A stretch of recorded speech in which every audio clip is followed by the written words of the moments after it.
Welcome tonight to another of the Full and Abundant Life program. My name is Claudius Davis, and it's certainly a privilege to be here tonight again with presenting another of our series in the um, development within childhood development and looking at some of the implication as it applies to the family and to look at it from the vantage point of the impact that our failure as adults are having on the children and on the community at large. So tonight we certainly want to continue that discussion. We're certainly waiting on the connection from St. Vincent and the Grenadines from the WFM local radio station there, and I think that they are here now. Depend largely on how we do what God expects us to do. Join Dr. Claudius Davis on the Full and Abundant Life program here on WFM 99.9, Wednesdays 9 to 10 p.m., as he explores the elements that might be robbing you and keeping you from realizing your full potential. It is time to break those chains of bondage. It is time to shake off what's been holding you back. The Full and Abundant Life program, 9 to 10 p.m., every Wednesday on WFM 99.9 with Dr. Claudius Davis. 2 minutes after 9 o'clock here in the Eastern Caribbean, you listen to EFM 99.9. It's now time for us to present to you this evening's program, the Full and Abundant Life radio program, hosted by Dr. Claudius Davis. And tonight he continues the series, The Family and Childhood Development. It's an interactive program. There's an invitation for you to be a part of this evening's program, and to do so, the number to call 457-9997. That's 457-9997. Remember, you can call us direct or place a WhatsApp call or send a WhatsApp text to that number to be a part of this evening's program. So without further ado, we're going to turn you over to Dr. Davis. Dr. Davis, good night and welcome. And certainly welcome to you too tonight, sir. And it is certainly a privilege to be here tonight again. Of course, here in the United States, it's rather a sad evening with the assassination that has occurred here earlier today. And so I would suspect that much of our news outlets are sort of focusing on that tragedy that has happened here, and maybe start speculating about what this might mean in terms of whether we're going to choose the path of peace or whether this is going to further escalate the random killing of individuals who, because we don't necessarily subscribe to their particular views. And so, I think in a way this sort of connects with what our theme is been about. It is the understanding the development of our character and our personality, and how our family of origin do have a significant impact as to the outcome of our lives. And so I want to begin our discussion talking about, last week we kind of mentioned a little bit about the developmental stages along the life cycle, and to begin to look at some of both the internal and the external factors that do have an impact and shaping who we are. Many years ago, I think when I first early started out, I started out as a drug counselor and worked in an inpatient setting. And I think it was probably around 1986, 87, somewhere around there. And John Bradshaw, famous writer and author and speaker, had series, weeks worth in a Jarvis Center. And our agency at the time, the substance abuse agency, inpatient, we were elected as part of the group that will be a part of that workshop in terms of providing mental health support to the attendees. And during that session, I really enjoyed it in terms of some of the material that was presented that had to do with the family system. And so I want to mention some of that as I go through some of the discussion here tonight. And so I just wanted to give credit to some of the material up front to talk about that. And so um, I want us to just to review. We were talking about, what happens to adolescents, some of the challenges that they're facing and facing families, and we talk about ages between ages 10 and 12, and some of the basic challenges there about friendship, highly valued, and they're learning values and such. It's values such as trust and honesty and fidelity, and we talked a little bit about that. So we're not going to spend a whole lot of time on that. And we talked about the other stage, which is ages 13 to 15, and of course, some of the challenges there, which is romantic experiences, sexual feelings, and the ability to really begin to recognize one's identity and begin to forge relationships with the opposite sex. So that's kind of one of we mentioned that last time, so we're not going to spend a whole lot of time. I think we'll look at the ages up to 18. And so where I want to begin tonight is to look at some of the factors that do have an impact on the development of our children. And, I think one of the areas that we need to pay some attention to is that family stress do have an impact. And that stress, of course, can be, economic situations, social situations within the family system. There might be psychological factors, mental health issues that might be going on.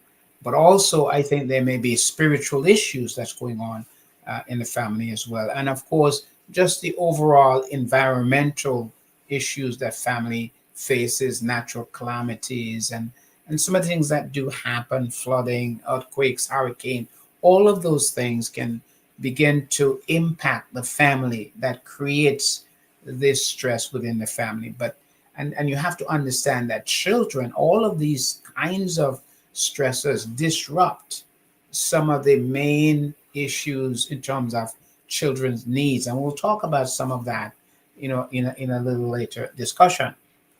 But also, not only the children are faced with, the internal stressors that they experience within the family system, and that could even be divorce, for example, or dysfunctional marriage, or some of the chaos that happens within family systems. So that's also something that we should put some attention to.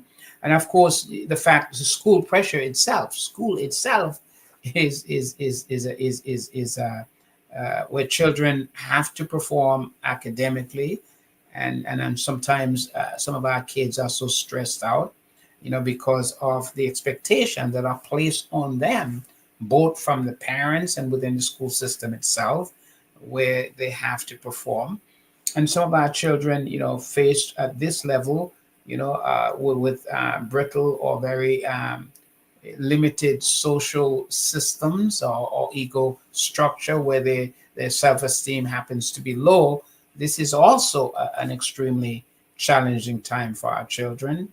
And some of our children at this point may also have, severe neurological issues, whether it be autism or Asperger, or ADHD, or compulsive behavior, or just straight up emotional disturbances, where kids begin to cut classes, they begin to get in fights with others, they can't stand still, they're argumentative, and so they face a lot of challenges at this particular level in terms of what the school itself presents.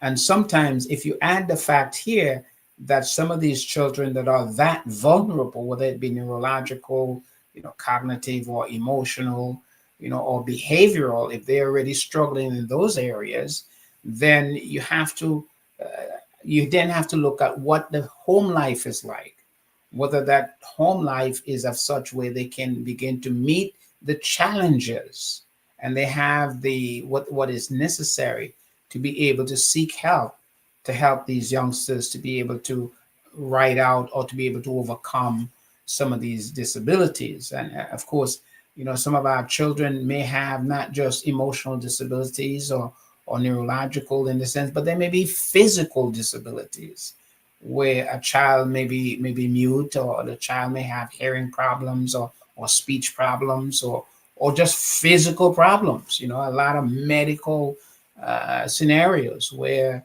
they require extensive medical support. I mean, I worked in special ed, and where we had kids who, a nurse had to go to the home, and a school bus, and bring that student and be able to provide medication during the class period. And actually, the nurse had to sit with this child throughout the whole educational day. And when the school ends, the nurse has to get on the bus, takes the child back home, and hand the child off to the parents. So we're talking about some severe challenges that some families, and you have to understand, with families who do have this level of vulnerability and disability within the children, you have to begin to think about the toll that it is taking. For example, in this particular instance that I just shared, where this kid is so physically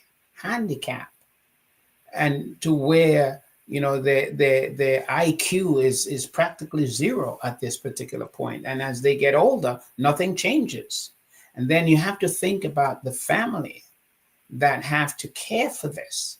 They have to be there when school is out, and then think about the challenge when school. And I used to think about how difficult it is, and when school is on break, these parents, that it is their job. And of course, sometimes we do summer school, but even summer school must end. And so some of these parents can't go on vacation. Their lives are basically attached to this child that is struggling. And of course, in some of our third world countries, they may not have the financial resources like we do here in New York, in the United States, in New York, I would say, because I think New York is one of the most generous state, I think, in terms of caring for the disabled, the disadvantaged, or a lot of our kids who have some of these serious neurological and medical challenges. And so, but nonetheless, you have to begin to ask, how these families survive, and how these kids are able to survive, and what will be the outcome. And some of the tragedy that I have experienced is when these parents begin to get older, and when you have a child who is maybe in their 30s now, and their IQ is basically zero, and they have to be fed and they have to be kept, and these parents are now getting older. They no longer can lift them because they're too heavy, they're too big for them to handle. And then these parents have raised some of these kids from birth, and now they get to this place where these kids are now in adults, and now these parents are now in their 70s, and pushing towards the 80s. And now the sad piece of this is to be able now, where they themselves can no longer care for these children. Now they have to place these children in some sort of an adult facility. And it is devastating when parents who've raised a child, and now they no longer can care for this child, and then the challenge become where they can care for themselves as well. So I mean, those are just the other extreme end of that, obviously. But I'm just letting you know that there are these families out there who are struggling with kids with severe physical disabilities, neurological disabilities, emotional. And I think mostly we are more aware of the emotional disabilities where kids are cutting classes and getting in fights and getting suspended and kicked out of school, and they're always involved in some illegal whatever is happening. I think those are the ones that really stand out. But there are a lot of other kids who are so invisible because their disability keeps them invisible, but there's still their parents that are still involved in all of this situation. And so and then of course we, I think the changes that children face themselves, just their bodies are changing, and those are some of the early challenges that they're facing. And so and that's where I think children do need that stability. They do need that support. They do need that guidance, and of course the discipline that are constructive, that are going to help them to make wise decision in these critical moments in their lives. But let me now move on to really talking about some of the issues in terms of what children in fact need in order to grow and to be healthy within a family system. And what we're looking at here is that kids do need to develop a strong sense of self, and that in many cases, in some families, if the family system itself lacks this self-esteem, the persons who are providing the guidance themselves, that they have a fragile ecosystem, lack of self-esteem, self-confidence, and so on, that certainly is going to have an impact on the child as well. So we have that issue. Then we have where you may have a chaotic family system that is sandwiched within a social environment. All of that, in essence, are going to have negative impact. Then, poverty will, unemployment, homelessness. There are a lot of children tonight, right here in the United States, that are in shelters, that are homeless.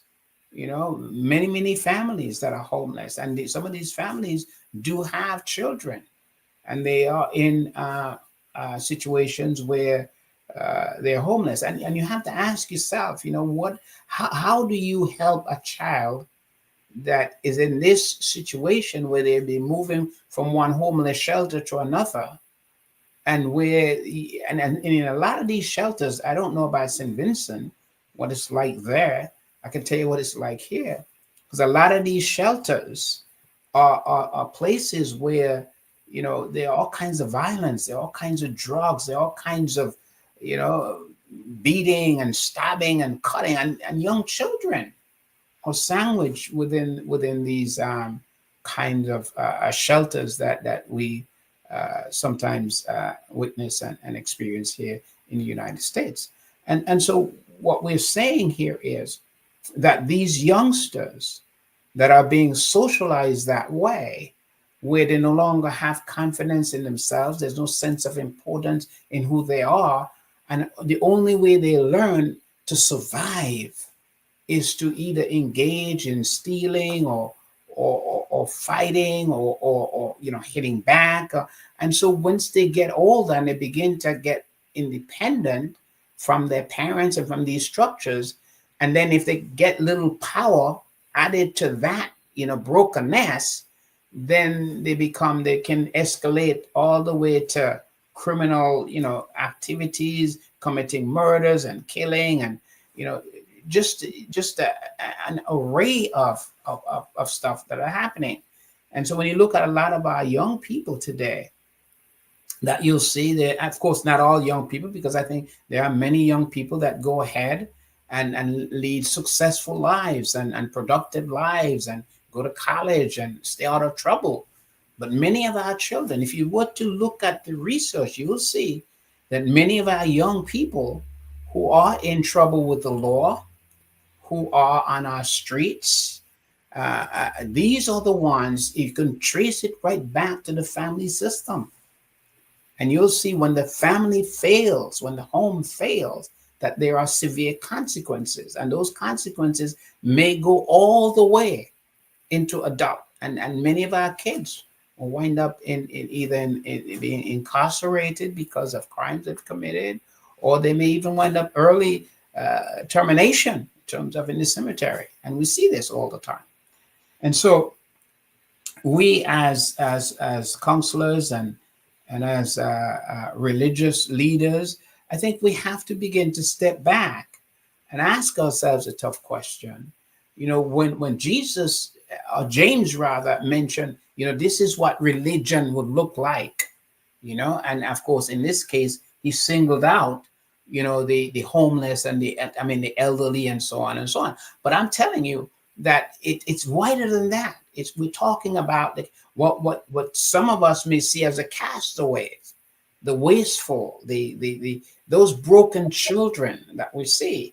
And so I think when we begin to think about theology and we begin to think about how do we translate the mission of Christ in a practical way in our communities, in our neighborhoods, so where we can begin to empower our parents, to empower our children, so that they can begin to become the benefactor of what John, what Jesus was said, it is finished.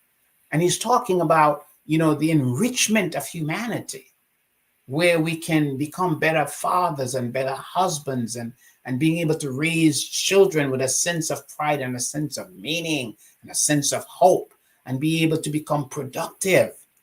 That's what the gospel, I think. This is why I think this divine intervention was to be able to reverse the process of what has happened, so that we can now become truly human and be energized and be everything that God wants us to be. So there are some tough questions, I think.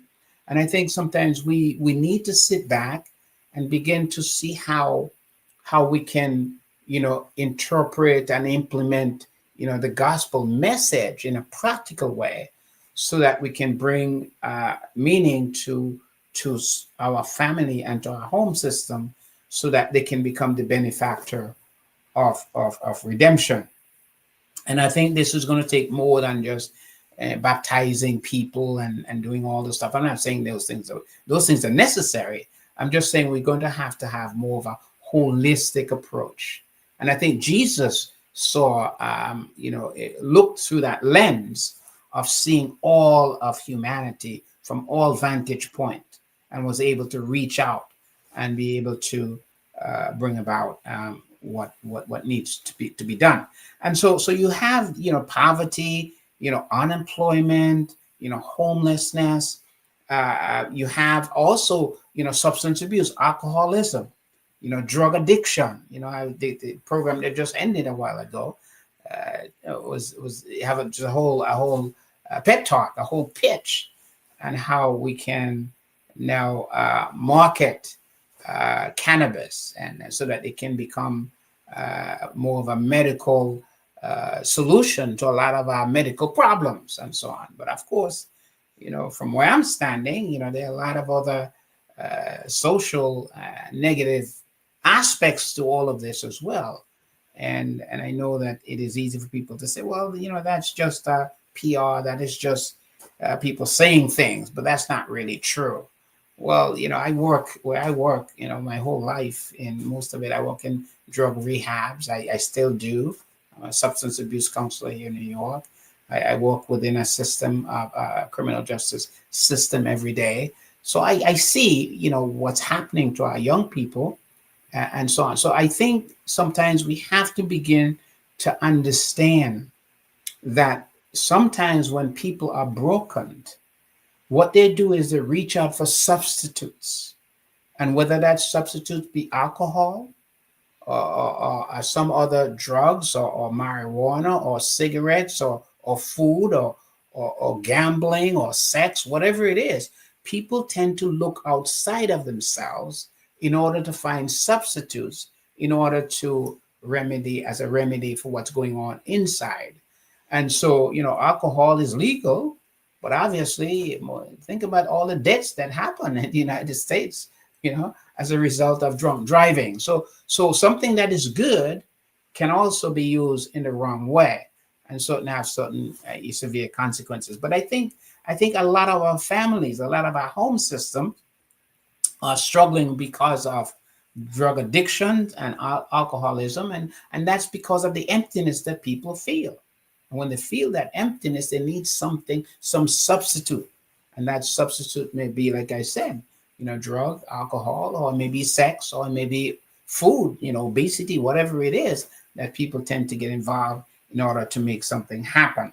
And so a lot, so our children have to live with all of that. And I think also, just to share neglect that we see, the abuse that we see in our family system, physical abuse, sexual abuse, emotional abuse, all of these do have long-term consequences on our young people and our children, and how they're able to define themselves, and how they're able to relate to the world in which they must engage. And that's why I think in many instances we see the suicidal rate is extremely high among our young people.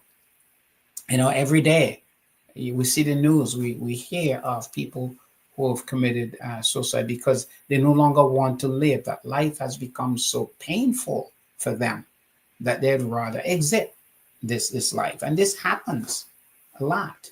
And so we have to begin to understand, and this is not just among adults, but a lot of our young kids are also taking their own lives as a result of the emptiness that they feel. And then out of this also we see a lot of mental illnesses, depression we see with our kids, and an anxiety disorder.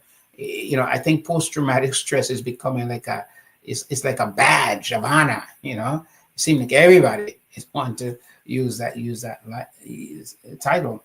And so the in the old days we used to restrict post-traumatic stress disorder just to like soldiers and people who have witnessed an event.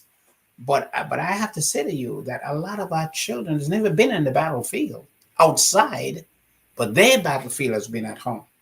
And it's been an entire life of abuse and traumatic events, so that they have this ongoing situation. So one of the old tests that we used to do was to kind of try to get the client or the patient to kind of say, well, when did this happen?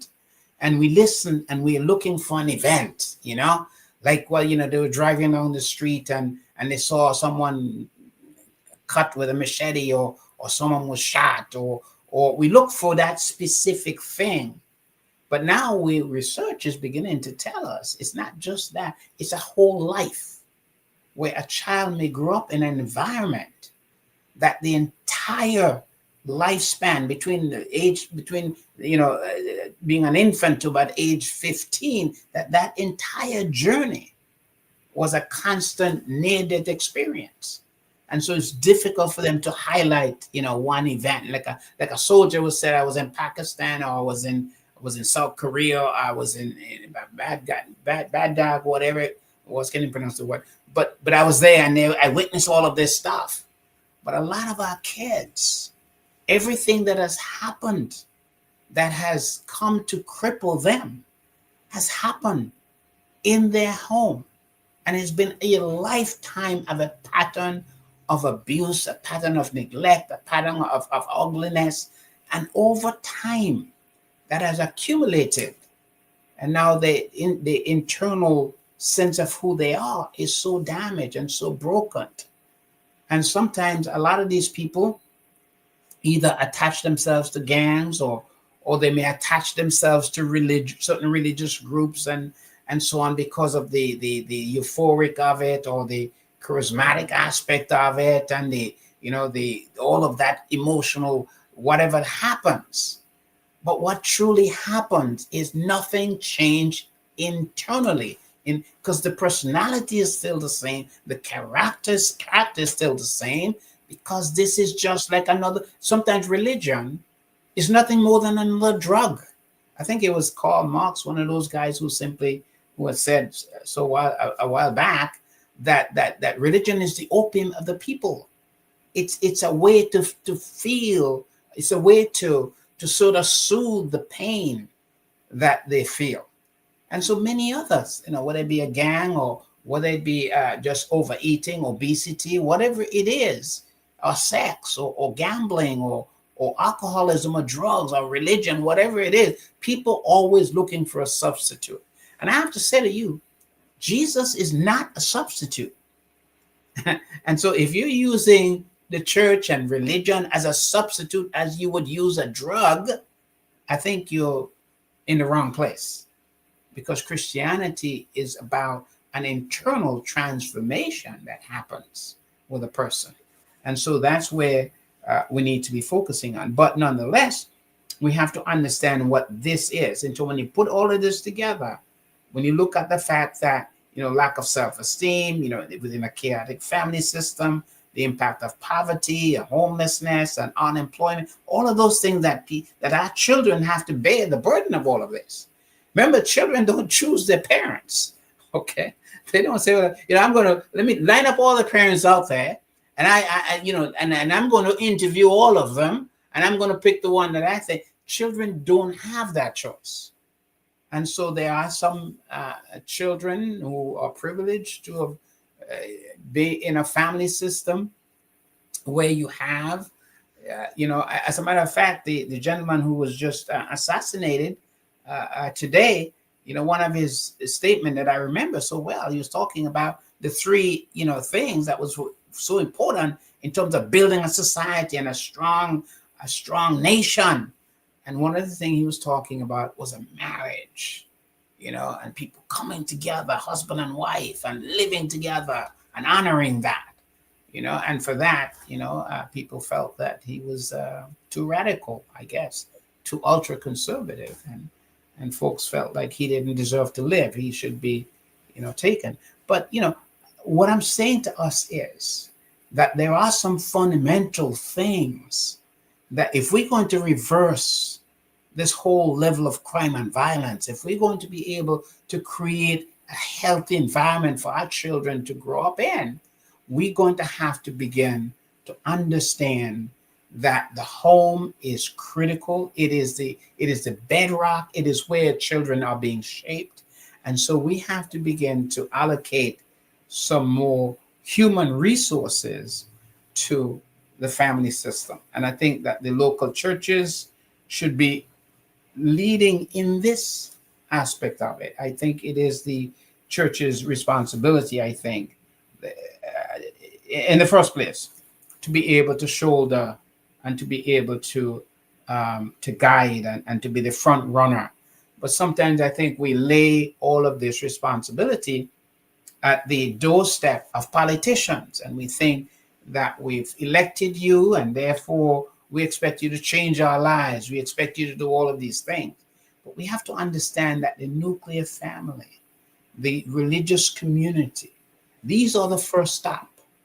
And if we fail there, then whatever happens there in terms of our failure gets transmitted over into the larger society, into the larger community. So I think we have to really pay some attention to that. So I want to really talk about, the abandonment. When we abandon our children in terms of their needs, when their needs are not being met, that there are certain consequences. I'm talking about developmental needs now that children must have in order for them to continue to grow and to develop. And I believe that our children, they need people that they can depend on. They need to have that in order for them to grow and to be able to be healthy. We all need that dependency. We need to be able to have people that are going to take care of us, that are going to nurture us and to protect us and to guide us. All those things are critical. So let me just go through slowly some of the things, and they may be redundant, but I still have to say, children are dependent and needy. I mean, infants, someone has to protect them. And someone has to be there. They are starving. They are needy. They need that. And parents have to begin to understand that once you make that decision that you're going to become a parent, that's a priority. And you have to be committed, because this child, he or she is needy. and they are dependent. They cannot exist without that dependency. They cannot exist without if their needs are not being met. And once those needs are not being met, and I want to challenge you. I want to challenge you. If you look at a lot of our young people that are either incarcerated or on the verge of being incarcerated or really gang related, and you go back and you look at their home life and you'll see what is happening.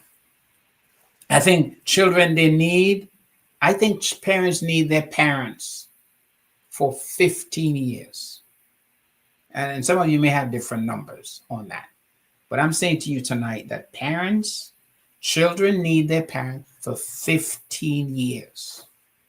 And during those 15 years, they're completely dependent on their guardian. They're completely dependent on their parents. But here's the sad news, though, that many of our children tonight have never had any stable, consistent parent of any kind in their lives to be able to guide them. And some of these children don't even have one parent to guide them. And I work with a lot of kids today. And when I say kids, I mean young adults from ages 18 through about ages 36. I work with that population. I'm telling you, a lot of these people that I work with have never had any parents whatsoever. I mean, not one, they haven't had any parent in this whole upbringing. A lot of our kids, and especially I want the disadvantage of a lot of the young girls, coming from South America, is they come in and someone bring them in and immediately they bring them in order to use them as prostitute and sexual whatever. And that's all they do. And we're talking from age 14, where they become the tool of someone else or the possession of someone else to be sold, and they hit the street and have to perform sexual services to bring money to someone else. And their parents on another country have no clue. And this is not, I'm telling you about real life stories of people that I know, that I see. So you have to begin to understand the level of the crisis that we're facing today and what's going on with our kids and our homes that are failing. And so I'm saying to us that our children need 15 years. And when I say 15 years, I mean 15 years of mom and dad working creating a loving environment for 15 years and providing them everything that they need. And even after we've done that, we may still have some failures because we have to, they have to go into the other communities, such as within the educational systems and all of that stuff. That's also now co-parenting with us in terms of what's going on. I think their dependency need can only be satisfied by a caretaker, a loving caretaker, and usually that caretaker happens to be a mom or a dad. And it's like I'm saying, it's best when it's a mom and a dad together, collaborating together for 15 years to help this youngster. Now, I think Kamal did give the number, so if there's any of you who need to make any comments, please feel free to do so. But I'm saying to us tonight that it is important for us to step back as a people and begin, because, I hear a lot of discussions about crime and how to reduce it and how to do all of this stuff. And usually when those discussions are, it's always a hint that if you throw more money at it, somehow it's going to be fixed. And I'm saying to you, it is not going to. Money doesn't fix the problem. Money causes problem, but it doesn't fix problem. It is the adults that must make some changes. So I'm saying to us that the children, their dependency need can only be met and be satisfied by a caretaker, by a loving person who's going to be there for, I'm saying, a minimum of 15 years. And if you don't have that, you're going to have them. I think children need someone to hold them and to touch them. They need that. And because of the society in which we live right now, where, parents have to do 2 and 3 jobs, and in some cases, single parent have to do 3 and 4 jobs. There's no time to hold and and to touch.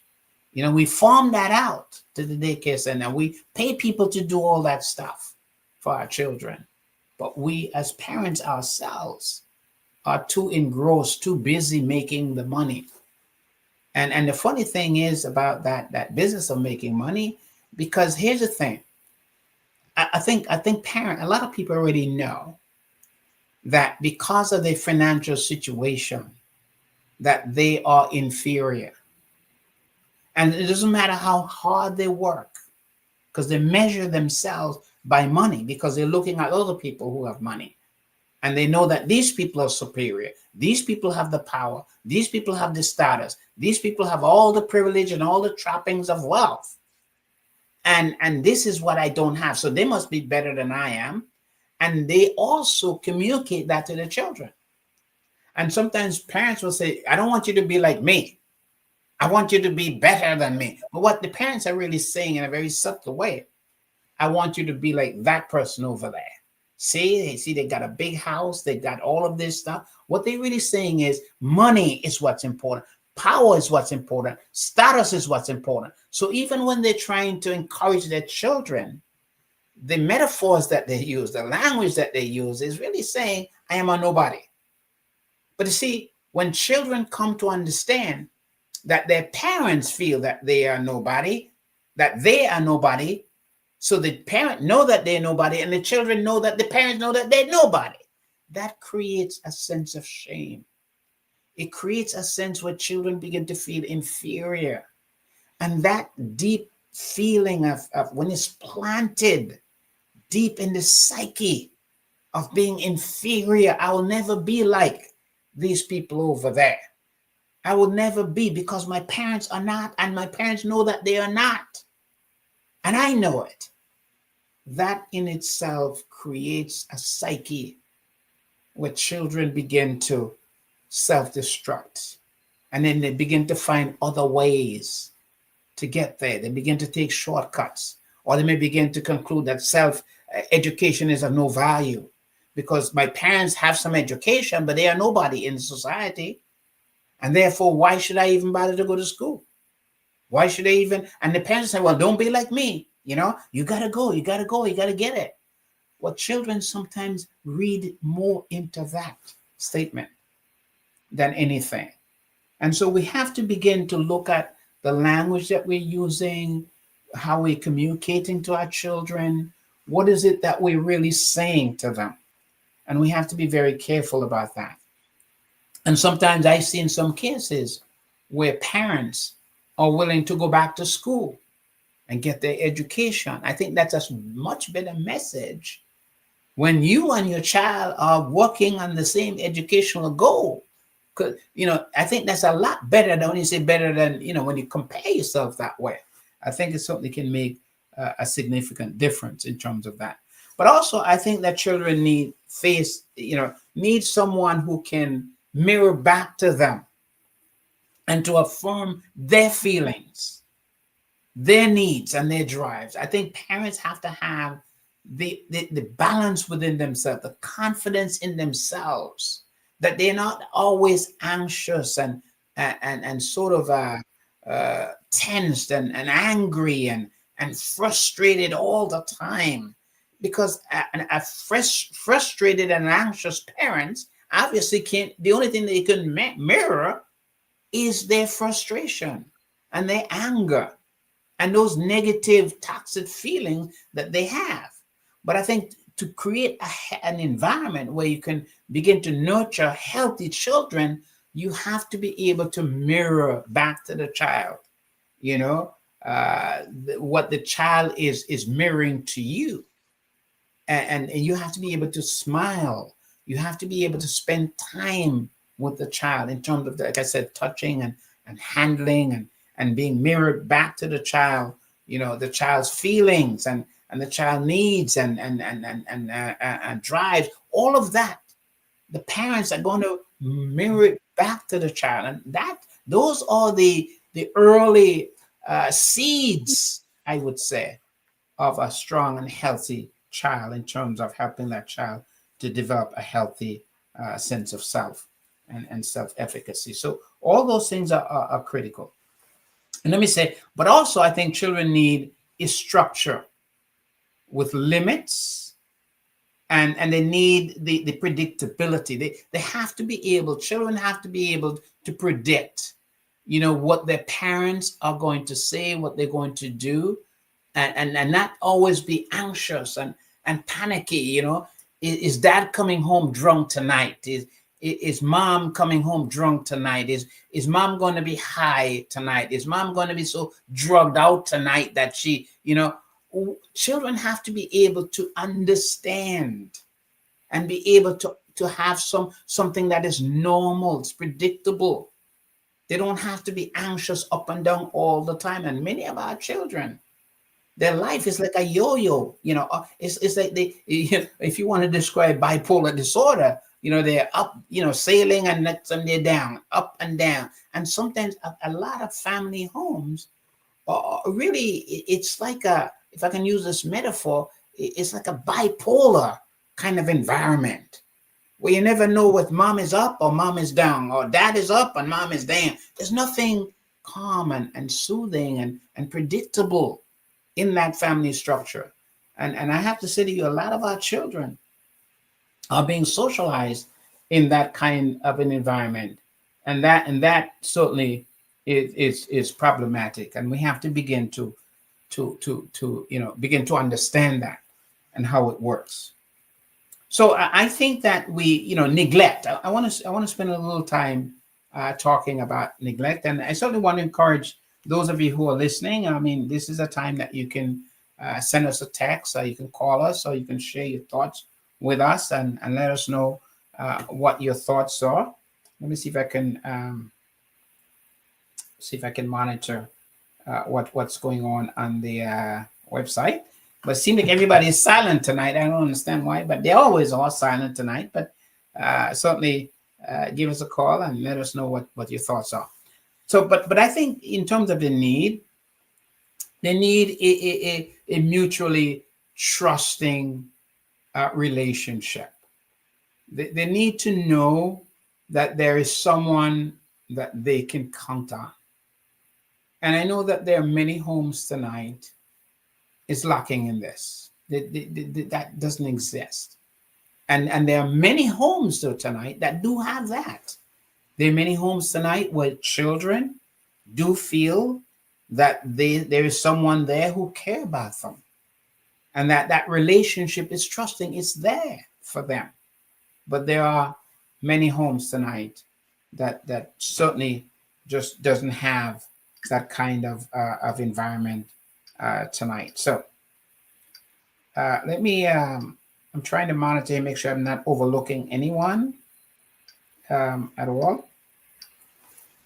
And so children also need to have, space to be different. In other words, children need to begin to develop and to find their way also. And what this means is that children need an environment that are going to be safe, where they're going to feel there's a space. And that's where, sometimes children, they have their own rooms, they decorate their rooms the way they like it. And there are different things that really reflects them. Their room reflects them, of course. And of course, parents can also tweak some of that in terms of, maybe this poster is not, what might be, let's talk about that. Let's talk about this poster. Let's talk about what this means for you. But nonetheless, I think children need a space where they can begin to develop their identity, and that might be their room. And that's the only place that they have is their room, which is, but there are many situations, and that's what I was talking about. Those kids who do grow up in shelters and move from one shelter to another, where everything they have is in a plastic bag, you know, on the floor somewhere. Everything is in a plastic bag, and in a shelter you don't have, like, you may be 3 children, but you don't have the 3 rooms. Maybe just one room for 3 children, and everything is in a plastic bag. And then they're moving around, you know, and there's all kinds of stuff happening in the shelter. People cutting each other, people are cussing, people are drunk, police are being called, and there's all kinds of stuff that's happening.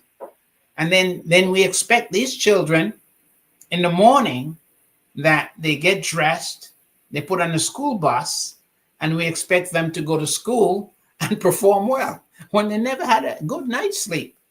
When they had to, like, you know, I mean, imagine what that would be like. And sometimes I think we become so self-involved that we can't really extend ourselves to walk in someone else's shoe. And I think that that's really sad when that happens, you know. And I think that's what Jesus talks about. You know, you have to be able to feel, do unto others.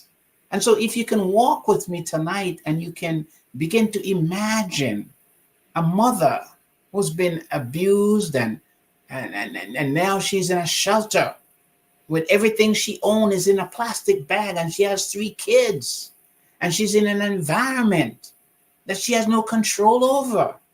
Other people, other tenants in the same shelter are cursing and drinking, and the police are coming, and then she has to get up and you know, get these kids ready and put them in the school bus and goes to school, and the kids never had any sleep that night. And then the teachers have high expectations. We expect these kids to perform. And then here's another thing that we have quite frequently, because sometimes these kids don't have a shower, so their hygiene is horrible. And so because their hygiene is horrible and they have to go to school because mom is going to get into trouble if they didn't go to school, their classmates begin to back off and begin to criticize and start talking about their hygiene and their clothing. And can you imagine what it's like for a child going through this kind of situation? And you give a child 15 years of that kind of an environment. What do you truly expect of them? Someone says here, I realize a lot of kids I encounter will say that they get gifts and stuff from parents, but never heard the words, I love you. I would add those words to the hugging and touching, etc. Yeah, I mean, that is exactly. And that's why I'm trying to paint these pictures for you, because I work with kids every day. And I know I changed that kids. I work now with, you know, which is very interesting, because I used to work with those kids. And now these kids that I'm working with are not kids, they're adults at this particular time. But I know the story that a lot of these kids never had any of these things. When you are growing up with a mom who is struggling with a bipolar disorder, and then she's self-medicating with crack or cocaine, or now she has to sell herself in order to get the crack and the cocaine, but she has 3 kids and she's in a shelter with these 3 kids. I mean, it becomes, there's nothing about hugging and loving. When mom gets back from the streets, she is out of her mind. And so sometimes a lot of these kids are the ones who become parents. They're the ones who are parenting the mother. And that becomes a problem. And a lot of these kids, you know, they grow up and they become, and that's what they become, they're taking care of people, essentially, because they've lost themselves. And the only way they can find themselves is to become caretakers of everybody else but themselves. And then what happens, they usually get abused along the way. So let's I thank you for your comments. I truly appreciate that. And I have to keep my eyes now on the that link. I didn't know that was possible, but thank you for that. So also, I think kids need security. They need to have enough nutritional food. they need clothing, they need shelter, they need adequate health care. All these are important for this to happen. And when these things are not happened, we're going to have a problem. So you got to have the psychological pieces in place. You're going to have all these other places, but you also need to have some of these basic things as well. Because if these things are not there, it's interesting how Jesus, when he was doing much of his lecture, that he spent, and he was able to turn, one loaf into all of this, so everybody had something else to eat. And sometimes we forget that side of Jesus's side of really taking care of some of the psychological and the physical needs before he gets to this other level. Even with the woman who was caught in the act of adultery, the intervention wasn't about, you, lady, you need to stop your sinning and let me take you to the river and get you baptized. That wasn't his intervention. His intervention was a whole different level. And sometimes in our intervention, we have to do an assessment as to what people's needs are. Where are they?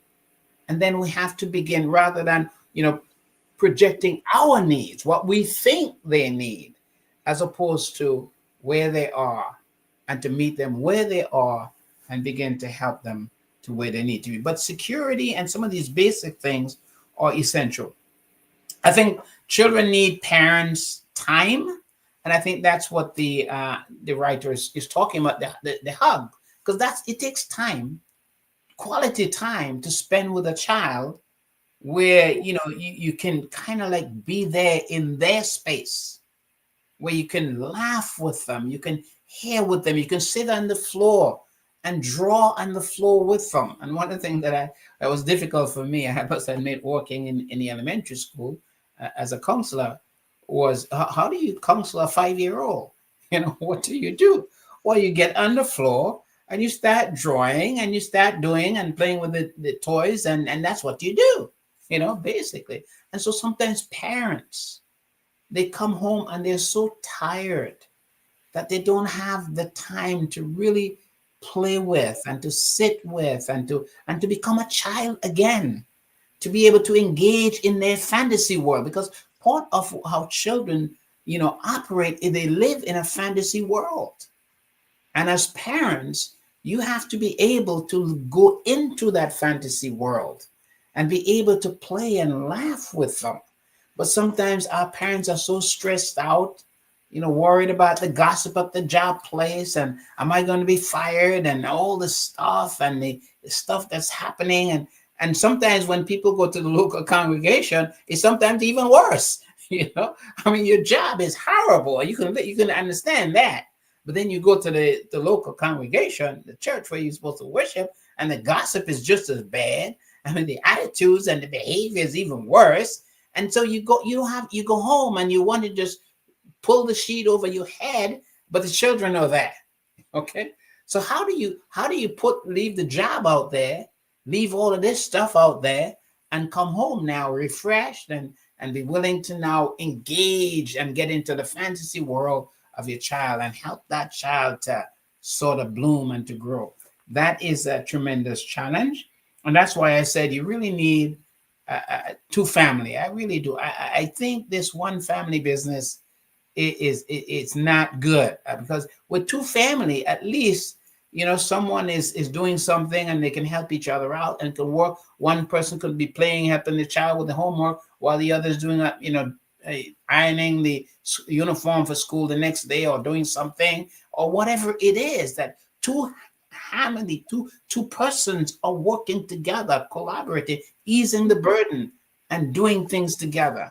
And by the way, those families, some of the happier marriages are the ones where the couples are working together and everything.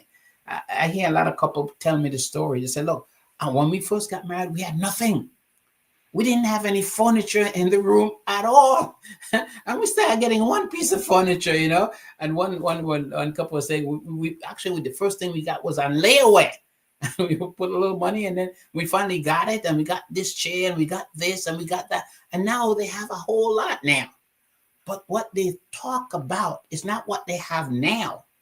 What they talk about is when they had no furniture, how they worked together as a family and be able to do some things together. And those are the moments I think that couples cherish. Those are the things that they remember. And these are where children can begin to engage that this is where we were able to do things together.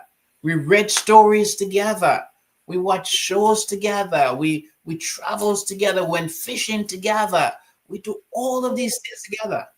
And these are the memories, I think, that are critical and important for our children to be able to have those kinds of memories. But unfortunately, not all of our children will have that experience and they are left on their own to struggle. So I think children need direction in the form of problem solving. I'm not talking about yelling to kids. I'm talking about direction where you can help kids to problem solve, to use techniques and strategies in order to be able to resolve conflicts and to resolve problems and give them the tool that they need to be able to negotiate. Because the world can be bitter, the world can be rough, but if you help your child to begin to develop those problem solving skills, even in school, I was talking to an individual just earlier this week, and I said, look, he said, look, I have a lawyer, and the man is horrible. He always tells me when I go to court, don't say anything, don't say anything, but he never do what the client wants. And so I said, look, here's what, because he tried it once on his own, and of course the judge practically, just what happens when you do something the judge don't like, bad things happen. Okay, so I said, look, here's what you do. You just raise your hand. You wait until the judge looks at you. Don't say anything. Raise your hand. Wait till the judge looks at you, and the judge is going to ask you what you want. Then you tell him. But you don't just get up and speak, or you don't start look. No, you raise your hand and you wait. And the judge is going to tell you to put your hand down. If he tells you put it down, you put it down, or he will ask you what you want. And then you do that. So we have to begin to teach our children, some of these basic skills. You're in the classroom. You don't understand something. You don't shout out. You raise your hand. And obviously, tell the teacher, recognize your hand and, enjoy your attention and teacher. And if it's a nice teacher, the teacher will do more than just telling you. Teacher will probably walk up and come to your desk and speak to you and ask you what's going on and help you out. Or they get someone else to help you out. But that's what it is. We've got to teach our children some of these basic skills so they can begin to survive and engage the world. So if they're going to survive. But neglect is a big piece. So I want to spend a little time, talking about, it's 10 o'clock. Man, this time I don't know what happens. As soon as we get going, time just disappear. Come on. Well, I'll just allotting you the extra 5 minutes. Okay. So you actually have one more, actually. That's very, very strange. So next time when we come back, we really have to talk about, the effects of neglect, what that looks like in terms of our children, in terms of their personality and their development. So we will definitely come back there and talk about that next time. I really want to thank the writer who sent that message. I appreciate that very, very much. And thank you so much. And also, for those of you who are listening via the radio there in St. Vincent, I truly appreciate that. And God bless. And we'll see you all next week, same time, same place. Thanks, Kamal, for the patience. Bye-bye. No problem, Dr. Davis. Well, you will listen to the Full and Abundant Life radio program with Dr. Claudius Davis as he continues a series with the family and childhood development. Very interesting. And do join him again next Wednesday right here on WeFM for the continuation in the series of the family and childhood development right here on WeFM. So next week, Wednesday at 9 o'clock right here on WeFM for another Full and Abundant Life radio program. Thank you very much, Dr. Davis. Yes. Listen, go ahead. No, I was saying I forget to, and the phone, there were a lot of comments there. can I have 1 minute?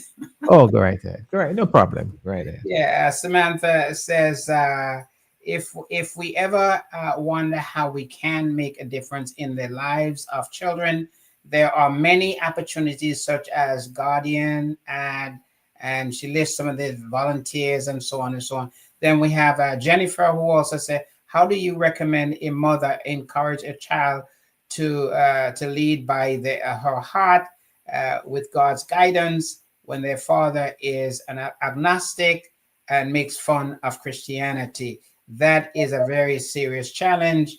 And that's why I said young people you need to do your homework and you need to be very careful because you have to have some things in common.